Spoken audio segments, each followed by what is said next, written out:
Hello gainers, I'm Ralphie and welcome to my channel called Fitter Philosophy, in which I discuss, share and talk about Stoic philosophy based on practical personal experience.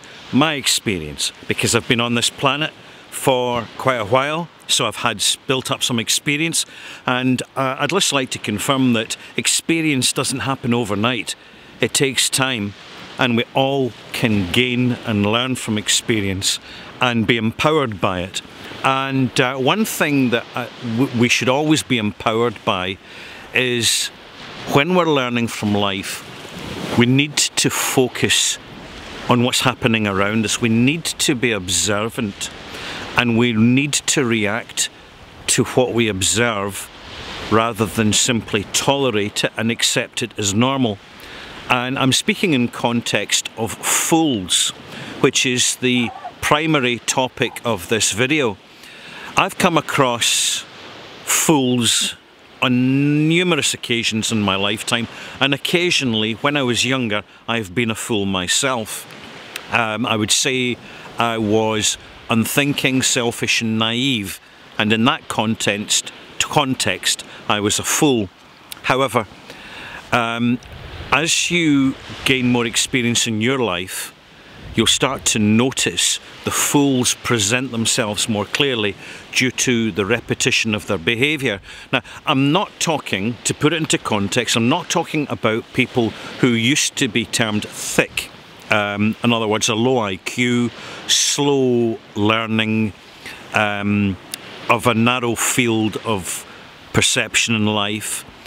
Because you can have some very smart people who are fools as well, and certainly these people are very keen to make a fool of you, which a number of fools are, so you've got to be aware of this. But fools you will recognise as those people who bring a negativity into the experience when you're sharing physical space with them, or their presence in social media, or whatever the context. The fool is someone who displays a behaviour which is negative, stubborn, unlearning, unsympathetic, greedy, spiteful, resentful, nasty, stupid, cruel. The fools are rarely positive people, unless they're playing the fool. But real fools are a different species altogether. Sometimes it can be a little bit confusing because you can get decent people who are part-time fools, and this becomes a little bit confusing initially, but through the practical experience of engaging with life and being observant, we have to use all our senses all the time. We have to polish off our bullshit radar, our mindset, so as to identify it, bullshit, when we experience it in other people around us being fools. Here's how to react. You can challenge them, but they can take that as an empowerment. You can accept that, accept them and their foolish behaviour, being fools, and that makes you a fool. You can distance yourself, therefore the effect of their foolishness is less impactful. You can tell them straight to their face that they are quote unquote an arsehole. Some will be offended, troubled, realise it, accept it, and others will laugh it off because they're very thick-skinned, because they really are fools. You get all sorts of fools out there, and don't be fooled by appearances. Very important. There are professionals, highly respected people, people who have been honoured, people who have been put on a pedestal, people who are highly thought of, people who have status in the society, and they, let me tell you, can be fools, absolute fools. And furthermore, because of the position, they can be dangerous fools. The most dangerous fools of all are the fools who behave dangerously, and the impact of their life affects hundreds, thousands, even millions. This is an affliction of the human condition. My response is, first and foremost, be aware of fools are and recognise them when you meet them as soon as possible. Regard their foolish behaviour. Regard it and treat it with dissension. In other words, don't acknowledge it, don't react to it.